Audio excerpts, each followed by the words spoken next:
Pleasant day. I am Hilary Inalaki from the Ateneo Graduate School of Business under Professor Bong de Ungria's Marketing Management class, and I am about to present to you a mind map of Kotler and Keller's Marketing Management book, Chapter 10, Crafting the Brand Positioning. In this mind map, we will be addressing the following question. First, how can a firm develop and establish an effective positioning in the market? Next is how do marketers identify and analyze competition? Next is how are brands successfully differentiated? Lastly, what are the difference in positioning and branding with a small business? No company can win if its products and services resemble every other product offering. As part of the strategic brand management process, each offering must represent the right kinds of things in the minds of the target market. In this mind map, I will discuss the concepts and processes by which marketers can uncover the most powerful brand positioning. First, we develop and establish a brand positioning. Positioning is the act of designing a company's offering and image to occupy a space distinctive in the minds of the target market. A good positioning has a foot in the present and a foot in the future. And as a result of positioning is a successful creation of customer-focused value proposition. To further discuss developing and establishing brand position, we have six key concepts. First is to determine a competitive frame of reference. To do this, we have to identify the target market, define which other brand a brand competes with, and therefore which brand should be the focus of competitive analysis. Deciding to target a certain type of consumer can define the nature of competition. Second is to identify competitors. First, we define competitors as companies that satisfy the same customer need. We can examine competition from both an industry and market point of view. So here, we determine the category membership of the product or sets of products a brand competes and which function as close substitute. Next is to analyze competitors. A company needs to gather information about a competitor's real and perceived strengths and weaknesses.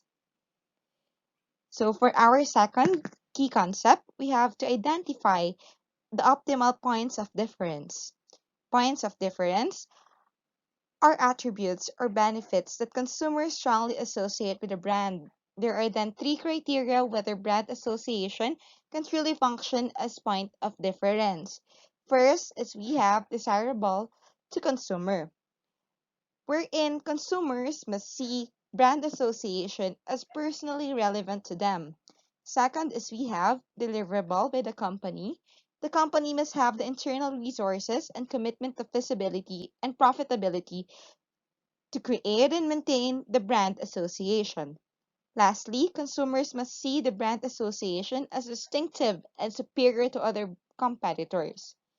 On the other hand, points of parity are attribute or benefit associations that are not necessarily unique to the brand but may share with other brands. This association come in two basic form. First is we have category points of parity, which are attributes or benefits that consumers view as essential and legitimate and credible offering within a certain product or service category. These represent necessary but not sufficient conditions for brand choice. Next is we have competitive points of parity, which are associations designed to overcome perceived weaknesses of a brand. It may either negate a competitor's perceived points of view or negate perceived vulnerability of the brand as a result of its own point of difference. Next key concept is brand mantras. A brand mantra is an articulation of the heart and the soul of the brand. These are short 3 to 5 phrases that capture irrefutable essence or spirit of the brand positioning. We then establish a three criteria for a brand mantra. First is we have communicate. A good brand mantra should define the category of business for the brand and set the brand boundaries. It must be able to identify something unique about the brand. Second is simplify. Effective brand mantras must be memorable. Hence, it should be short, crisp, and vivid. Lastly is inspire. Brand mantra should take the ground that is personally meaningful and relevant to as many people as possible. Next key concept is establishing brand positioning.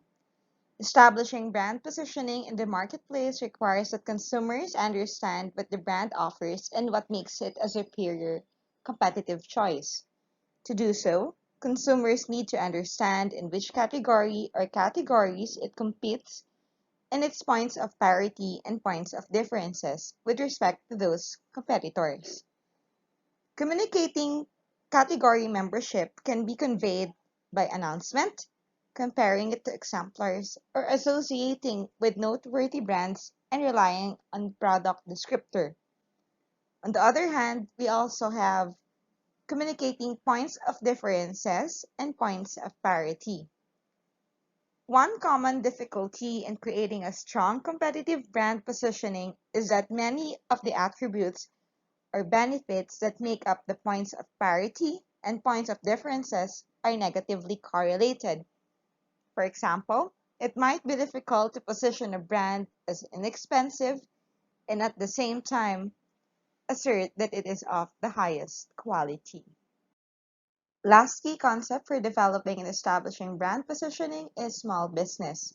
Building brands for a small business is a challenge because these firms have limited resources and budgets. Nevertheless, numerous success stories exist for entrepreneurs who have built their brands up, especially from scratch, to become powerhouse brands. The following are some specific branding guidelines for some small businesses.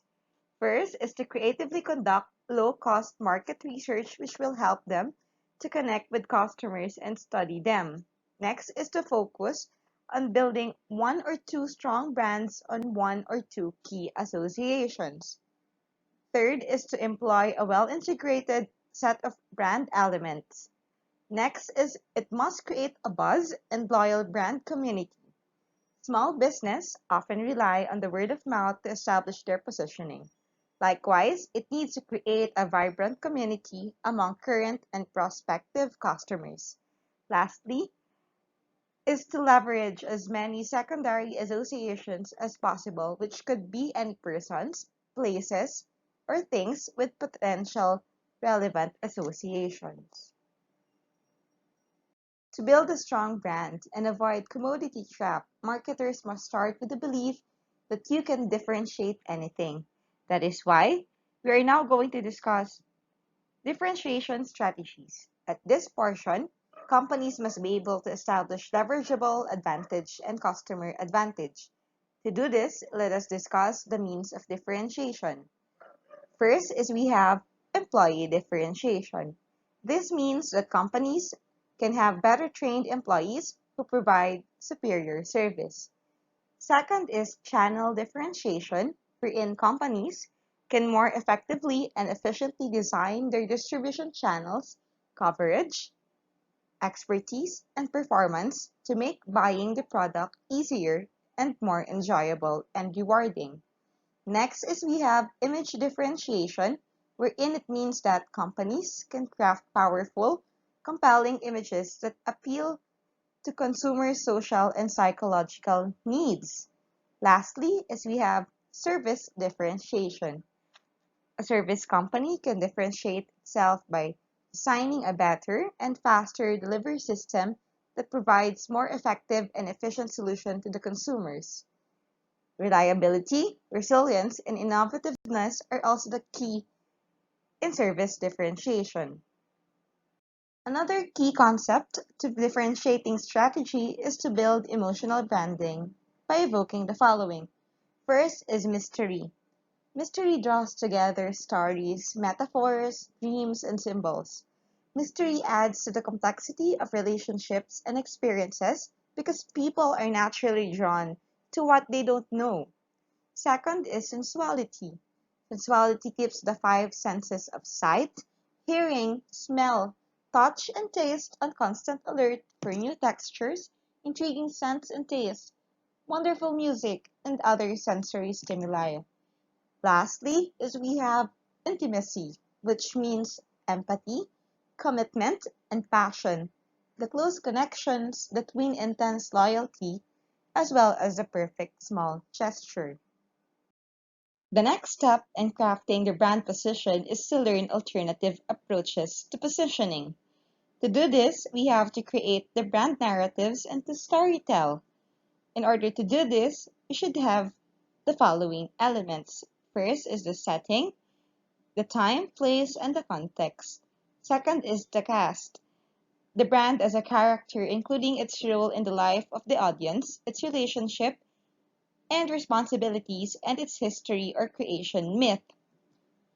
Next is the narrative arc, the way the narrative logic unfolds over time, including actions, desired experiences, defining events, and the moment of epiphany. Lastly, is we have the language, the authenticating voice, metaphors, symbols, themes, and leitmotifs. Next concept is to have brand journalism. Brand journalism is communicating different messages to different market segments, as long as they at least broadly fit within the basic image of the brand.